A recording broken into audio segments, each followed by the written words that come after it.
Friday ends in silence. The crucifixion is over, the crowds have scattered, and for the followers of Jesus, the story has reached a brutal conclusion. The immediate aftermath requires action. Joseph of Arimathea and a man named Nicodemus carefully take the body down. They wrap it tightly in clean linen cloth, layering the fabric with nearly 100 pounds of myrrh and aloes. They carry the wrapped body to a nearby garden. There, they place it inside a newly hewn sepulchre, a burial cave carved directly out of the heavy bedrock. But the religious leaders are still anxious. They remember Jesus' claim that he would rise on the third day. They approach the Roman governor, Pilate, terrified that the disciples might sneak in, steal the body, and stage a fake resurrection. Pilate grants them the security they ask for. He tells them to make the tomb as sure as they can. A massive rock is rolled across the cave entrance. An official state seal is applied, and an armed Roman watch is posted outside. While the tomb is secured, the followers retreat behind locked doors. They spend the Sabbath resting, according to the commandment, paralyzed by deep mourning. They are trapped by the physical reality of the situation. Between the biological certainty of death, a multi-ton stone barrier, and the military authority of Rome, there is no room left for hope. The grave is final. Sunday morning arrives. Mary Magdalene and a small group of women walk toward the sepulchre, with prepared spices, wondering how they will manage to roll away the heavy stone. Before they arrive, a massive earthquake fractures the quiet of the garden. An angel of the Lord descends. With a face shining like lightning and clothing white as snow, he effortlessly rolls the massive stone away from the door and sits on it. The armed Roman guards, highly trained soldiers appointed to secure the site, are paralyzed. Overwhelmed by terror, they shake violently and collapse to the ground like dead men. The women arrive and step tentatively into the sepulchre. The stone slab where they laid Jesus on Friday is completely empty.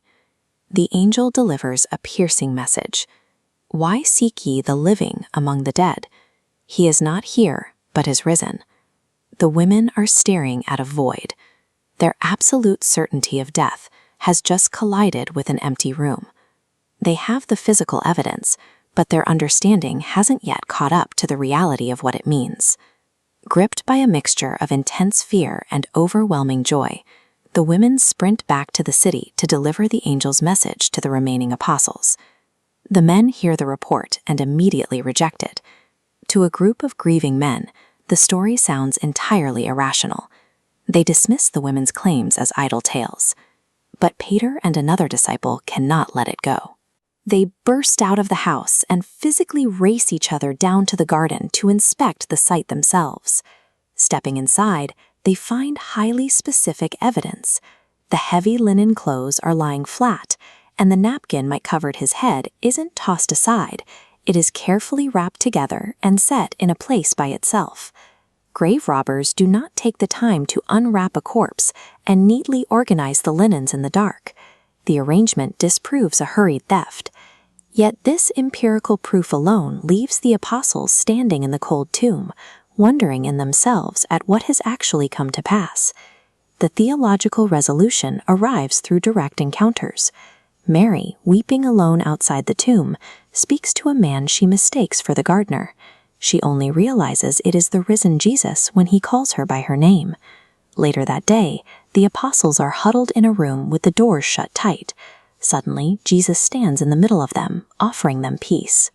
They are terrified, thinking they are seeing a spirit.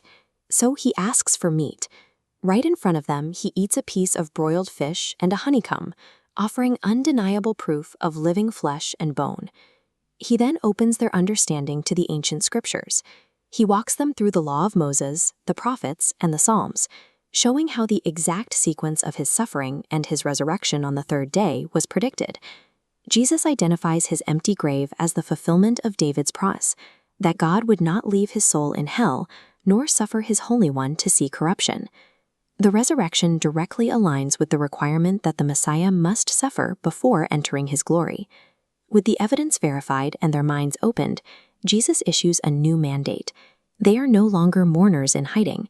They are now chosen witnesses, commanded to preach repentance and the remission of sins to all nations. Finally, he leads them out to Bethany. Lifting his hands to bless them, he parts from the group and is carried up into heaven. In a matter of days, their agonizing grief is replaced by an empirically verified conviction. Death has been conquered. Armed with this proof, the disciples return to the temple in Jerusalem, praising God and preparing to take their witness to the rest of the world.